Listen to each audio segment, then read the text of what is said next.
Notice किया कि हमारी गलतियों कोताहियाँ तो मैनेजर जो हैं वो थोड़ी बहुत बर्दाश्त कर लेते हैं, समझा भी देते हैं आराम से, पर उससे कोई गलती होती है तो उससे डांट और झाड़ भी पिलाई जाती है उसको। और अस्सलाम वालेकुम दोस्तों, मोहम्मद अजीम हयात यूके के शहर लंदन से हाज़िर खिदमत हूँ एक वीडियो के साथ। बहुत से दोस्त कमेंट्स में और इनबॉक्स जो है वो मुझे बारहा कहते हैं कि जो वीडियोज़ आप बनाते हैं बहुत अच्छी हैं, कुछ ऐसी वीडियोज़ भी बनाइए कभी जिसमें आपके कोई पर्सनल एक्सपीरियंस या आपकी ज़ाती ज़िंदगी से कोई जुड़ा वाक़या हो। तो मैंने सोचा कि हफ़्ते की बुनियाद पर एक आधी वीडियो ऐसी ज़रूर बनाऊँ जो यहाँ यूके में रहते हुए मेरे साथ कोई ऐसे तजुर्बात, कोई ऐसे वाक़यात मुझसे जुड़े हुए या किसी दोस्त से जुड़े हुए या किसी रिश्तेदार से, तो मैं आपको ज़रूर बताऊँ, हो सकता है उससे किसी की इस्लाह भी हो। और दोस्तों का जो शिकवा है ये कि आप अपनी ज़ात से मुतल्लिक़ा कोई बात नहीं बताते, तो वो भी जो है पूरी हो जाएगी। दोस्तों, मेरी पैदाइश जो है वो यूके की है। मेरा ननियाल जो है वो यूके में आबाद हैं वो। और नाना जी अल्लाह बख्शे, उनको तकरीबन तो 70 साल पहले इस मुल्क में आए थे यूके में, और उन्होंने बहुत मेहनत से और हलाल तरीके से अल्हम्दुलिल्लाह अपने बच्चों की परवरिश की। अल्लाह ताला उनको ग़रीक़ रहमत करे। वो 4 साल पहले वफ़ात पा गए। दोस्तों, मैं पैदाइश के फ़ौरन बाद अम्मी और अब्बू मुझे पाकिस्तान ले गए। लाहौर में गवर्नमेंट कॉलेज लाहौर जो है वहाँ से FA करने के बाद मैं उस वक़्त 18 साल का था। ये 99 की बात कर रहा हूँ, जब मैं लंदन आ गया। 98-99 की मैं लंदन आ गया। वो क्यों आया वो मैं इंशाल्लाह किसी वक्त फिर कभी बताऊंगा। यहाँ पर आके दोस्तों मेरे खालू ने जॉब में मदद की, क्योंकि ब्रिटिश पासपोर्ट था, जॉब की कोई तंगी नहीं थी, आवर्स की कोई रिस्ट्रिक्शन नहीं थी। मुझे एक जॉब मिल गई। एक फैक्ट्री थी चिंगफर्ड फ्रूट फैक्ट्री के नाम से। दोस्तों बहुत बड़ी फैक्ट्री थी, और उनका काम क्या था कि वो मुख्तलिफ़ किस्म के फल फ्रूट्स वगैरह जो हैं, सब्ज़ियाँ वगैरह, वो बड़ी बड़ी सुपर मार्केट्स को सप्लाई किया करते थे। और मेरी जॉब दोस्तों वहाँ पर क्या थी, मतलब आते साथ ही आप सुपरवाइज़र, मैनेजर वगैरह इस तरह का मामला नहीं होता, आपको स्क्रैच से शुरू करना पड़ता है। बहरहाल मेरी जॉब का ये हिस्सा था कि कंप्यूटर जनरेटेड एक शीट होती थी जिसमें मुख्तलिफ़ किस्म के फलों के नाम होते थे, और वो फल जो हैं, हमने बड़े बड़े चिलर थे उस फैक्ट्री में जहाँ पर वो फल स्टोर होते थे, वहाँ पर जाकर उन फलों को, उन सब्ज़ियों को पैलेट के ऊपर रखना और फिर उनकी जांच पड़ताल करके कि ऑर्डर पूरा है, हमने सुपरवाइज़र या मैनेजर को रिपोर्ट करना होता था। इंटरेस्टिंग जॉब भी थी दोस्तों, उस बहुत कुछ सीखने को मिलता है इंसान को। दोस्तों, उस जॉब के दौरान मेरी एक लड़के से मुलाकात हुई।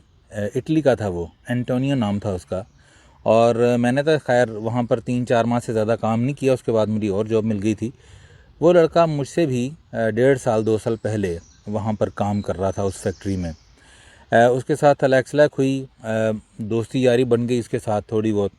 मैं बड़ा हैरान था दोस्तों इस बात पे कि अमूमन आप सुनते हैं कि पाकिस्तानियों से या दूसरों से, इंडियन बांग्लादेशियों से इम्तियाज़ी सलूक किया जाता, मगर इस सूरत हाल इस फैक्ट्री में कुछ बरअक्स थी। वो इस तरह कि मैंने नोटिस किया कि हमारी गलतियों कोताहियाँ तो मैनेजर जो हैं वो थोड़ी बहुत बर्दाश्त कर लेते हैं, समझा भी देते हैं आराम से, पर उससे कोई गलती होती है तो उससे डांट और झाड़ भी पिलाई जाती है उसको, और वो काम जो है दोबारा से मज़ीद सख्ती से लिया जाता है। मेरी समझ में ये चीज़ जो है वो काफ़ी अर्सा नहीं आ सकी, वो आगे मैं बताता हूँ। उसके अलावा एक चीज़ जो मैंने नोट की वो ये कि वो लड़का कमाई करता था, फुल टाइम काम करता था, मगर औरों की तरह वो फ्लैट्स में, मतलब फ़्लैट वगैरह में शेयरिंग नहीं था कर रहा। अपनी उसका एक फ़्लैट था अलग अलग से, और जितना वो कमा रहा था मुझे ये तो नहीं पता वो बचाता था या नहीं था बचाता, पर ये मैं वसूख से कह सकता हूँ कि उसके पास इतना भी नहीं होता होगा। हफ्ते के हफ्ते तनख्वाह मिलती थी कि उसके पास कोई अजाफ़ी 1 पाउंड जो बचता नहीं होगा, कि उसका कपड़ा पहनना जब छुट्टी वाला दिन होता था, या उसका जो लाइफस्टाइल था वो मुझे बड़ा हैरान करता था। मैं बड़ा शक में रहता था कि यार ये शख्स पीछे पैसे भी नहीं भेजता और नौकरी भी कर रहा है, मतलब गधों की तरह, ये क्या वजह है। दोस्तों, ठीक 3 महीने बाद मैंने भी जाना था, खैर मेरी भी जॉब लग चुकी थी, और मैंने उस लड़के को कहा कि अब हमारी मुलाकात पता नहीं कब होगी, मैं तो खैर जा रहा हूँ, मेरी जॉब एक जगह और लग गई है। उसने मुझे रिक्वेस्ट किया कि तुम फ़लाँ दिन ज़रूर आ जाना अगले हफ्ते, क्योंकि ये जॉब मैं भी छोड़ रहा हूँ। दोस्तों अगले हफ्ते जब मैं जॉब छोड़ चुका था पर मैं वहाँ चला गया, तो वहाँ पर मैं जाकर बड़ा हैरान हुआ कि एक पार्टी का सा समा था और जितने भी हम कोलीग्स वगैरह काम करते थे, तकरीबन 21-22 का अमला था उस डिपार्टमेंट का, वो सारे उस डिपार्टमेंट में मौजूद थे। और वो जो इटली का लड़का था वो बड़ा सूटेड बूटेड सा वहाँ पर बैठा, जो मतलब चीज़ों का अहतमाम उसने किया हुआ था। पार्टी के बाद मैंने उससे पूछा कि यार ये क्या किस्सा, तो तुम मतलब छोड़ रहे हो और तुम छोड़ने की खुशी में जो है इस तरह की दावत दे रहे हो, ऐसा तो मैंने बहुत कम देखा है।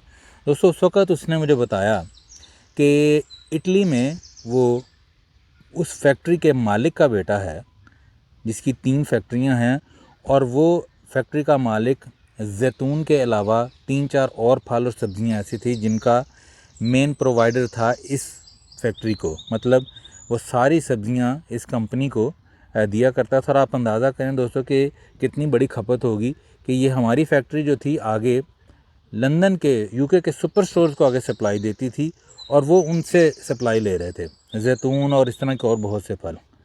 तो दोस्तों मैं बड़ा हैरान हुआ, तो मैंने उसको पूछा कि यार मैंने तो 3 महीने में मैंने यही देखा कि यार तुम बड़े मजबूर हो, तुम्हें झाड़ भी पिलाई जा रही है, ये भी हो रहा है वो भी हो रहा है, बड़ा इम्तियाजी सलूक था तुम्हारे साथ, तो ये क्या किस्सा है।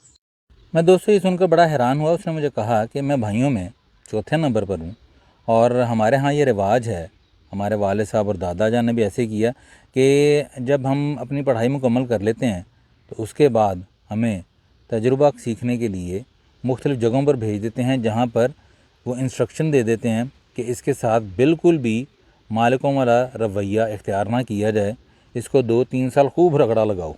और दोस्तों यही उसके साथ भी हुआ कि वो यहाँ पर मालिक का बेटा था और मैं कहूँगा कि वो मिलियंस में उनकी जो है वो प्रॉपर्टी होगी, जिसकी 3 फैक्ट्रियाँ होंगी, तो आप अंदाज़ा कर सकते हैं कि इटली में उसकी वक़्त क्या होगी। यहाँ पर दोस्तों वो मज़दूरों की तरह काम करता रहा, मज़दूरों की तरह वो उससे सफाइयाँ भी करवाते रहे, उसको डांट डपट भी करते रहे। और दोस्तों मज़े की बात यह है कि आप सुनकर हैरान होंगे कि उसने कभी भी उफ़ नहीं किया था, कभी उसने कोई गिला शिकवा नहीं था किया। आप यहाँ से अंदाज़ा लगाइए कि 3 महीने में उसके साथ रहा, उसके साथ बातें होती रहीं, उसने एक दफ़ा भी ये चीज़ नहीं जताई कि इटली में मेरा बाप इतने पैसे का मालिक है, इतनी फैक्ट्रियों का मालिक है, बल्कि उसने हमेशा यही शो किया कि वो एक आम सा बंदा है और यहाँ पर जॉब के सिलसिले में आया। दोस्तों ये तो हो गई एक बात। दूसरी बात मैं आपको बताता हूँ, फिर अपनी बात ख़त्म करता हूँ। एक सिर्फ कंपैरिजन मैं आपको बताने लगा हूँ।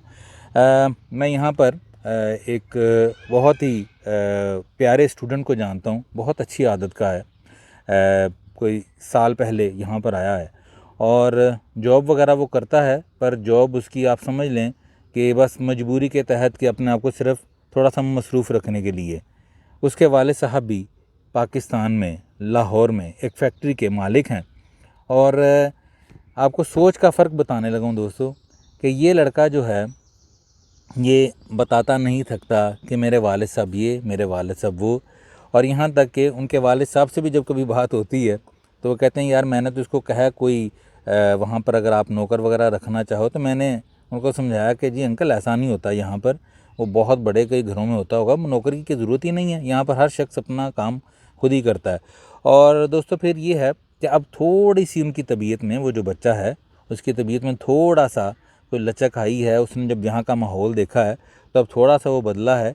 वरना पहले 8-10 महीने तो यही था कि मेरे वाले साहब इतने पैसे के मालिक, हमारी इतनी ज़मीनें हैं, हमें ये ज़रूरत नहीं वो ज़रूरत नहीं, और उसको हर चीज़ प्रोवाइडेड है, हर चीज़ उसको मिलती है। जो जॉब करता है वो सिर्फ अपने एक आप समझ लें कि वक्त गुजारी के लिए, ताकि उसका दिल लगा रहे। तो दोस्तों छोटा सा पैगाम यही कि तरक्की हमेशा वो लोग करते हैं जो लोग ख़ुद मेहनत और खून पसीने के साथ अपनी फैक्ट्रियों को या अपने जो उनके जद्दी पुश्ती काम है आगे ले जाएं। अगर आप ये सोचें कि जद्दी पुश्ती काम है और चल रहा है और चलता रहेगा, जब तक आप ग्राउंड रूट से जो है ऊपर नहीं बढ़ेंगे, आपको स्क्रैच से उन चीज़ों का पता नहीं होगा, तो आप किसी ना किसी डिपार्टमेंट में ऐसी मार खाएंगे कि आगे फिर तरक्की के चांसेस बिल्कुल बंद हो जाएंगे। बहरहाल इस दुआ के साथ कि अल्लाह पाक अपने प्यारे हबीब सल्लल्लाहु अलैहि वसल्लम के सदक़े हम सब पर अपनी रहमतों का ख़ास नज़ूल करे, वतन अज़ीज़ पाकिस्तान को अपनी अमान में रखे, और जो कोई ये वीडियो देख रहा है और सुन रहा है अल्लाह ताला उसकी खैर फरमाए। इंशाल्लाह मिलूँगा अगले किसी वीडियो में किसी एक नए किस्से और किसी नई आप भी पीती के साथ। और एक बात मैं जाने से पहले ये बता दूं दोस्तों कि ये सच्ची बात आपको बताई है, ये वो वाक़या है जो मेरे साथ पेश आया और जिसको मैं जानता हूँ। और इसको खुदारा इस तरह ना कहा जाए कि बंदे की शक्ल दिखाएं या ये करें वो करें, बाज़ औक़ात ऐसा मुमकिन नहीं होता।